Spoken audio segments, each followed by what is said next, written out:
Agora que nós já dedicamos aí um esforço razoável ao projeto e implementação de uma boa função de espalhamento, de uma função de espalhamento que seja rápida, ocupe pouca memória e faça um espalhamento adequado dos dados, dos elementos ali de acordo com suas chaves, nós vamos tratar do próximo tópico central para um bom projeto de um hash aí, para uma hash table adequada, eficiente, que são as colisões.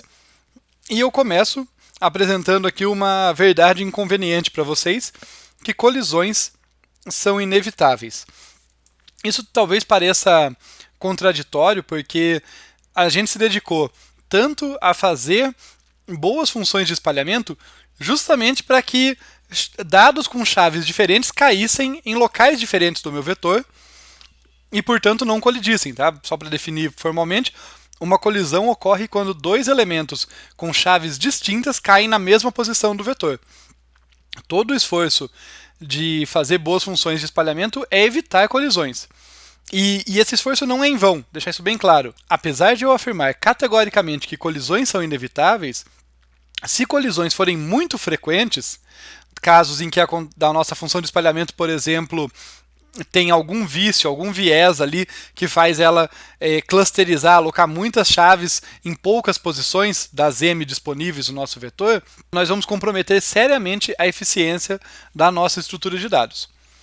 O que eu estou dizendo para vocês é, ainda que a minha função de espalhamento seja boa, ainda que ela espalhe bem os dados, nós não vamos conseguir evitar absolutamente que colisões ocorram. A gente vai fazer com que elas sejam mais raras, mas não que elas não ocorram.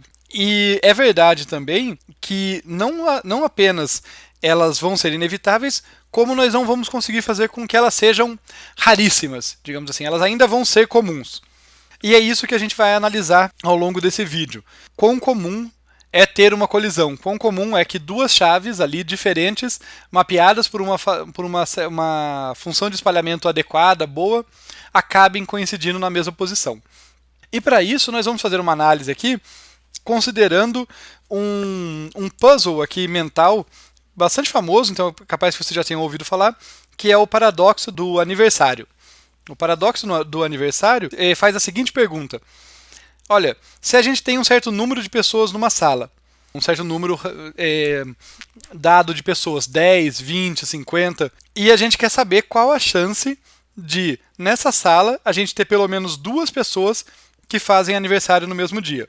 E se não fica auto-evidente, só para chamar a atenção, no caso ali, os dias que a gente tem disponíveis, ali os 365 dias do ano, são correspondentes aqui nesse nosso cenário às M posições em que um elemento pode cair, em que uma chave pode ser alocada na nossa tabela de símbolos. E, no caso, as N pessoas correspondem aos elementos que serão armazenados nessa mesma tabela. A gente quer saber qual que é a chance, então, de duas chaves colidirem, ou aqui no caso, duas pessoas fazerem aniversário no mesmo dia. Notem que a gente vai fazer uma suposição aqui subjacente à questão do aniversário, é supor que as pessoas nascem uniformemente em todos os dias do ano. Essa suposição é verdadeira? Eu não tenho um estudo sociológico, demográfico para dizer que é, do mesmo jeito que eu não tenho como garantir que a minha função de espalhamento não tem vieses. Mas o que eu posso dizer para vocês é, os vieses só pioram a situação, porque se eu tiver funções de espalhamento que colocam com maior probabilidade chaves em uma certa porção, a chance de ter colisão naquela porção ali vai ser ainda maior. Então, no melhor cenário, eu vou supor que o espalhamento é perfeito, ou seja, que o comportamento aqui, tanto dos aniversários das pessoas quanto das chaves na minha tabela de símbolos, é distribuído uniformemente. Então, uma chave tem a igual chance de ocorrer em qualquer um dos dias, assim como o aniversário de uma pessoa tem igual chance de ocorrer em cada um dos 365 dias. Por isso que eu vou afirmar aqui para vocês que a probabilidade de um determinado par aqui aniversariar no mesmo dia, se eu pegar só duas pessoas, é 1 sobre 365. Essa probabilidade vem do seguinte raciocínio. Olha, a primeira pessoa, tá, coloca elas numa ordem arbitrária, a primeira pessoa vai fazer aniversário em algum dos dias. Então marca esse dia. Esse é meu dia-alvo. A outra pessoa vai fazer aniversário com probabilidade uniforme em qualquer um dos 365 dias do ano. ela tem uma chance em 365 de atingir o mesmo dia da outra. Então, essa é a nossa probabilidade aqui, 1 sobre 365, de um par específico ali que eu peguei na mão, ele ter uma colisão. Não parece uma probabilidade alta, mas vamos ver como os números avançam quando a gente considera a grande quantidade de pares que a gente tem. Tá? O que vai acontecer aqui, né, e é isso que leva a parte que parece contra-intuitiva do paradoxo do aniversário, é que embora a probabilidade de um par seja pequena, o número de pares cresce de modo quadrático. Quando eu tenho n elementos, o número de pares que eu vou ter, vem lá das combinações, esse resultado, vai ser n escolhe 2. Né?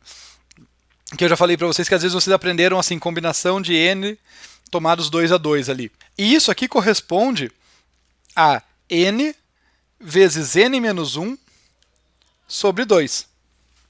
Que eu vou dizer aqui, para simplificar nossa vida, que é aproximadamente n ao quadrado sobre 2. É um pouquinho menos do que isso, mas vai servir aqui essa aproximação para a gente. Então, o número de pares que a gente tem aqui vai ser n ao quadrado sobre 2, da ordem ali muito próximo de n ao quadrado sobre 2. Note que é um número que cresce quadraticamente. Eu vou fazer aqui uma conta simples, que tem um abuso aqui, mas eu já abordo isso com vocês, para a gente calcular, então, como que é a probabilidade de uma colisão ocorrer. Então eu vou dizer aqui que a probabilidade de uma colisão ocorrer aqui vai corresponder à probabilidade de que algum dos n ao quadrado sobre 2 pares tenha uma colisão. E a probabilidade de um par qualquer ali ter uma colisão é 1 sobre 365. Então isso aqui é n ao quadrado sobre 2 vezes a probabilidade de um par específico colidir, e isso vai ser n ao quadrado sobre 2 vezes 365, porque a probabilidade, como a gente viu antes, argumentou antes, é 1 sobre 365. A partir daqui, eu vou fazer uma suposição. Eu vou falar assim, tá bom, então eu quero saber qual que é o número de pessoas que eu tenho que ter numa sala para que a probabilidade seja 1 sobre 2, seja de 50%. Então vamos dizer aqui que a probabilidade de ter alguma colisão vai ser igual a 1 sobre 2. Usando a conta anterior, então eu estou falando que 1 sobre 2 vai ser igual a n ao quadrado sobre 2 vezes 365. O 2 corta com o 2 e o que nós teremos é n ao quadrado igual a 365. Portanto, nessa situação em que a probabilidade da colisão é meio, é 1 sobre 2, o número de elementos que eu preciso, o número de indivíduos na sala para que eu atinja essa probabilidade, nada mais é do que n igual a raiz quadrada de 365, que é aproximadamente 19. Olhem que interessante, por daí que vem esse nome de paradoxo. Não é de fato um paradoxo, porque não tem nenhuma contradição aqui. O que existe é uma coisa contraintuitiva. Parece contraditório porque atrapalha a nossa intuição. A nossa intuição provavelmente diria que, tendo 365 dias no ano, eu precisaria de muito mais pessoas para ter uma chance alta de ocorrer a colisão. Mas, como eu falei, o número de pares cresce de modo quadrático. Então, embora 19 pessoas seja pouco, n ao quadrado sobre 2, 19 ao quadrado sobre 2 já é um valor bem maior. O número de pares que eu tenho ali, sendo que cada par tem uma chance de colidir, já é bem maior. Por isso, um número relativamente pequeno, apenas 19 pessoas, já dá essa probabilidade bem alta de ter uma colisão. Eu vou usar essa conta aqui, eu vou generalizar essa conta para fazer a nossa estimativa, mas eu quero ser honesto com vocês. Existe uma aproximação grosseira aqui. Tá? Por quê? Porque a probabilidade da união não é igual à soma das probabilidades. Tá? Então eu estou usando aqui implicitamente o fato de que a probabilidade da união é igual à soma das probabilidades, e isso em geral não é o caso. Tá? Só para deixar claro onde que eu usei isso, foi nesse ponto aqui, ó, nessa passagem aqui. Quando eu disse que olha, a probabilidade da colisão vai ser igual a multiplicar aqui o número de pares que podem colidir vezes a probabilidade de um par qualquer colidir. O que acontece é que aqui eu não estou descontando as probabilidades da intersecção. Né? A probabilidade de ter pelo menos uma colisão, ela não aumenta quando vários pares colidem ao mesmo tempo. E aqui eu estou somando, né, no caso está nessa multiplicação n ao quadrado sobre 2 ali, como se a probabilidade de cada par colidir fosse independente. E não é o caso. Pode ser que os dois pares colidam ao mesmo tempo, isso não aumenta a minha probabilidade aqui à esquerda. Esse abuso de notação, esse abuso aqui da conta, essa aproximação, como eu disse, é grosseira, ela abre espaço para erro, sim, mas eu vou me desculpar com vocês, eu vou explicar o porquê. Essa probabilidade aí, dessas intersecções que não estão sendo contadas, elas vão ficar muito relevantes se eu estivesse calculando uma probabilidade muito maior. Tá? Se eu estivesse vendo o que acontece quando eu estou lidando com probabilidades muito mais altas. Para vocês entenderem onde isso dá nitidamente errado, considerem colocar no N números muito maiores do que 19 e fazer essa conta que a gente fez. Se eu colocar ali um número, por exemplo, 100, né, que ainda é menor do que 365, cabem 100 pessoas numa sala, ainda seria um número válido para avaliar. Qual a probabilidade nesse caso? Eu faria 100 ao quadrado sobre 2 vezes 365, teria um número maior do que 1, o que é um absurdo. Uma probabilidade não pode ser maior do que 1, ela está sempre entre 0 e 1. É porque quando eu tenho 100 pessoas, a chance de ter essas intersecções ali, múltiplos pares terem colisão ao mesmo tempo é tão grande que a minha conta, que o erro da minha conta cresce muito. Mas para um número pequenininho aqui, para calcular a probabilidade meio, é uma aproximação razoável. Tá? Vão ter que confiar em mim ou descobrir um jeito de fazer a conta com maior precisão. Claro que existem métodos para isso, só não achei que cabia fazer isso nesse momento. Feitas essas minhas desculpas, o que a gente aprendeu dali é que a gente atinge a probabilidade da colisão com 50%, né? Essa probabilidade de uma colisão ser meio aqui, ou 50% de chance, quando o meu número de elementos n aqui é aproximadamente raiz quadrada do número de posições. No caso lá era 365, aqui vai ser a raiz quadrada de m, que é o número de posições na minha hash table. E daí a gente vai fazer aqui, seguindo a minha aproximação, falar, olha, se eu já tenho 50% de chance de ter alguma colisão quando eu tenho raiz de m elementos na minha tabela de símbolos, na minha tabela de espalhamento, então, quando eu tiver 2 vezes isso, eu vou ter uma chance bem grande de que alguma colisão tenha ocorrido. Ela não é 100%, com certeza, mas é uma chance bem grande. Por isso que eu vou ter esse resultado aqui. Então, eu vou trabalhar com n sendo aproximadamente 2 vezes raiz de m como um marco ali onde, olha, essa chance já é bem grande. Isso tudo para chegar em que conclusão para vocês? Aquilo que eu disse no início, que colisões são inevitáveis e elas são comuns, isso vai ficar claro quando a gente fizer essa conta. Imaginem que eu tenho aqui um m grande, tá? Minha tabela de símbolos vai armazenar 1 milhão de elementos, 10 elevado à sexta, né? Aqui para os íntimos, 1 milhão de posições, bastante posição, né?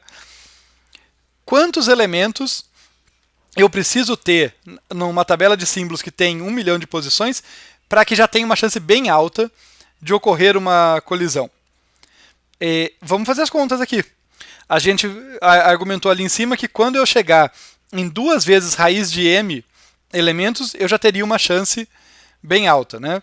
Então vamos fazer essa conta, que 2 vezes raiz quadrada de m vai ser a mesma coisa que 2 vezes raiz quadrada de 10 à sexta, que é igual a 2 vezes 10 à terceira. Quando eu tiver aproximadamente aqui 2.000 elementos, eu já vou ter uma chance bem alta de que alguma colisão surgiu, nessa tabela bem grandona. Por um lado, vocês podem pensar, mas 2.000 elementos, né? Precisou de bastante elemento para ocorrer essa colisão, para ter uma chance alta de ter essa primeira colisão. Acontece que, percentualmente, isso é muito pouco. Eu estou falando de uma tabela que tem 1 milhão de posições. Quando 2.000 elementos foram inseridos, apenas 0,2% da tabela estava ocupada. Notem que situação dramática. Colisões atrapalham a eficiência da minha tabela de espalhamento. Eu não gosto delas. A gente faz uma função de espalhamento bem desenhada, bem projetada, para conseguir evitar isso, fazendo a distribuição dos dados do modo mais uniforme possível. Mas numa tabela com esse tamanho, por exemplo, com 1 milhão de posições, quando eu tiver 0,2% da tabela ocupada, eu muito provavelmente já vou ter que lidar com colisões. Eu já vou ter pelo menos 2 elementos que foram mapeados para 2 elementos distintos, né, com chaves distintas, que foram mapeados para a mesma posição. Eu espero com isso ter convencido de vocês de que não dá para ter uma tabela de espalhamento que não trate colisões. Por mais que a gente tente minimizar fazendo o esforço de desenhar bem a função de espalhamento, a gente vai ter que tratá-las. Existem duas grandes abordagens para tratar, que é, no caso, endereçamento aberto ou listas ligadas, e é com isso que a gente vai começar a próxima aula, em que a gente vai se aprofundar nos detalhes que faltaram sobre as hash tables.